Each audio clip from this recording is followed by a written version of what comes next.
The Anunnaki, they are these beings that came from off-world. So these are aliens? These are aliens. Anunnaki is a general term. It doesn't mean one race. It's a term to say those who came from heaven to earth. That's it. In ancient Sumeria, the people there were advanced beyond belief. So these people were extremely intelligent, but they were influenced by these Anunnaki Atlantean people.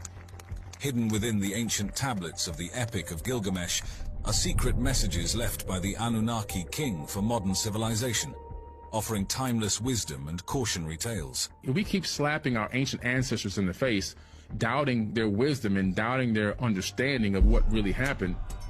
This legendary narrative, chronicling the adventures of Gilgamesh and his companion Enkidu, reveals profound insights into humanity's quest for immortality, the value of friendship, and the consequences of hubris. For example, the Epic of Gilgamesh is giving you the full story of Noah's Ark. The generalization of the story is coming directly from these ancient tablets. As scholars uncover more fragments and interpretations of this ancient epic, they piece together a tapestry of mythology, history, and philosophy. In the mid-19th century, a renewed interest in archaeology and history sparked the rediscovery of ancient civilizations. The homegrown archaeologists that aren't afraid to talk say that these fortresses were built in a day and a night by the beings that came from heaven. During this pivotal period, the story of Gilgamesh, a legendary figure from Sumerian lore, began to surface through a series of archaeological excavations in the ancient Near East. These efforts uncovered remnants of a long-forgotten civilization buried under the sands of time. Mesopotamia, often referred to as the cradle of civilization, was located in the fertile region between the Tigris and Euphrates rivers, corresponding to modern-day Iraq. This region was home to some of the earliest known cities, such as Uruk, Ur, and Babylon. The rich soil and abundant water supply supported the development of complex societies, advanced agriculture, and early writing systems, laying the foundations for human civilization. They actually, in the tablets, talk about clearing out the Euphrates and the Tigris to make it better for irrigation. In 1849, British archaeologist Austin Henry Layard made a groundbreaking discovery while excavating the ancient city of Nineveh, one of the oldest and most significant cities of the Assyrian Empire. Nineveh, located near the modern city of Mosul in northern Iraq, had been a major center of trade, politics, and culture in ancient Mesopotamia. Among Layard's most remarkable findings was the library of Ashurbanipal, the last great king of the Neo-Assyrian Empire. This vast collection of clay tablets, inscribed with cuneiform script, contained a wealth of information about the Assyrian Empire, its history, religion, literature, and science. The library, dating back to the 7th century BCE, was a treasure trove of knowledge that provided an unprecedented glimpse into the ancient world. Interestingly, the discovery of Ashurbanipal's library was serendipitous. Layard initially set out to find artifacts and treasures, but he stumbled upon a more valuable find: the written records of a civilization. These people were scribing specifically what they were told to write by their god or their lord or their master. The sheer volume of tablets, estimated to be around 30,000, suggested a highly literate society that valued the preservation of knowledge. The decipherment of cuneiform was a monumental achievement that unlocked the secrets of ancient Mesopotamian civilization. These translations are ancient, in my opinion, because we're talking about 17 and 1800s. The tablets were already translated. Cuneiform, one of the earliest systems of writing, was characterized by its wedge-shaped marks made on clay tablets with a reed stylus. This script was used by several ancient cultures, including the Sumerians, Akkadians, Babylonians, and Assyrians. The challenge of deciphering cuneiform fell to scholars like Sir Henry Rawlinson, a British army officer and linguist. Rawlinson's breakthrough came with the Behistun inscription, a multilingual inscription carved into a cliff in what is now Iran. The inscription, commissioned by King Darius the Great of Persia, was written in 3 languages: Old Persian, Elamite, and Babylonian. By comparing the known language of Old Persian with the cuneiform script, Rawlinson and other scholars were able to crack the code of cuneiform. By the 1850s, significant progress had been made in understanding cuneiform, allowing scholars to begin translating the vast collection of texts from Ashurbanipal's library. Among these texts was a particular set of 12 tablets that revealed a coherent and enthralling narrative, the story of Gilgamesh.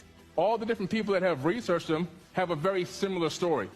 The Epic of Gilgamesh, one of the oldest known works of literature, is a rich tapestry of mythology, history, and philosophy.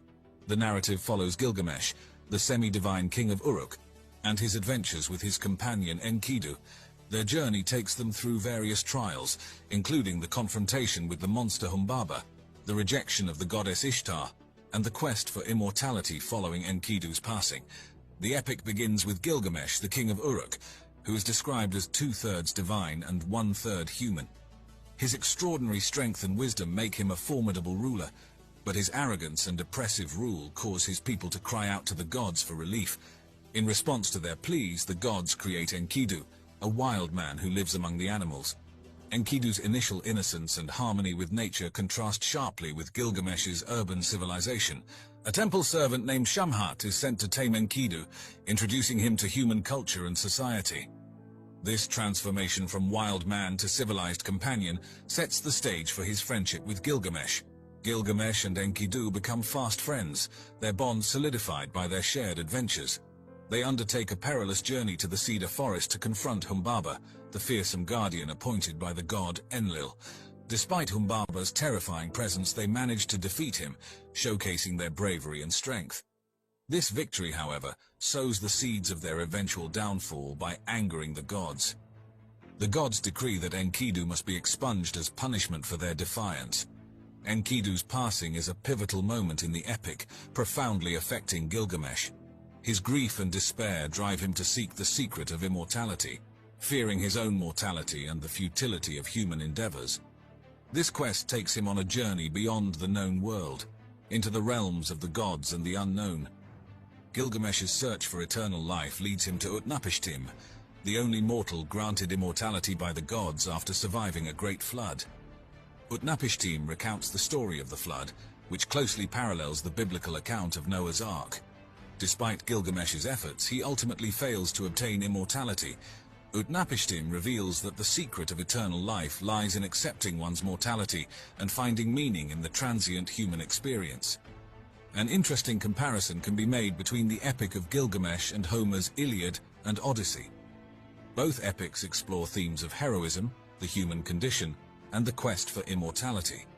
However, while Homer's epics are rooted in Greek mythology and focus on the exploits of mortal heroes, the Gilgamesh epic delves deeper into existential questions and the limits of human ambition, reflecting the values and beliefs of ancient Mesopotamian society. One of the most fascinating aspects of the Epic of Gilgamesh is the story of the Great Flood, recounted by Utnapishtim, the immortal survivor. In this narrative, Utnapishtim tells Gilgamesh how the gods decided to send a flood to destroy humanity, but advised him to build a boat to save his family and the seed of all living things. This story bears a striking resemblance to the biblical account of Noah's Ark in the Book of Genesis. Scholars have theorized that the flood myth in the Epic of Gilgamesh may have influenced the biblical narrative, suggesting a shared cultural memory of a catastrophic flood in the ancient Near East. This theory is supported by the fact that flood myths are prevalent in many ancient cultures, pointing to a possible historical event or a collective human response to natural disasters. An intriguing theory posits that Gilgamesh may have been a historical figure who reigned over the city-state of Uruk around 2700 BCE. Evidence supporting this theory includes the Sumerian king list, which mentions a king named Gilgamesh who ruled Uruk for 126 years. While the epic embellishes his life with mythical elements, it is possible that the stories were inspired by a real king, whose deeds and legacy were magnified over time. This theory highlights the fluid boundary between history and myth in ancient storytelling. Over the years, additional fragments of the Gilgamesh epic have been discovered at various archaeological sites across Mesopotamia, such as the ancient cities of Ur and Babylon. These fragments have allowed scholars to fill in gaps and clarify ambiguities in the narrative, enhancing our understanding of the text. Each new discovery has helped refine the epic, revealing variations in the story that reflect different cultural contexts and periods. For instance, some versions emphasize Gilgamesh's divinity more than others, while certain passages highlight different moral and philosophical themes.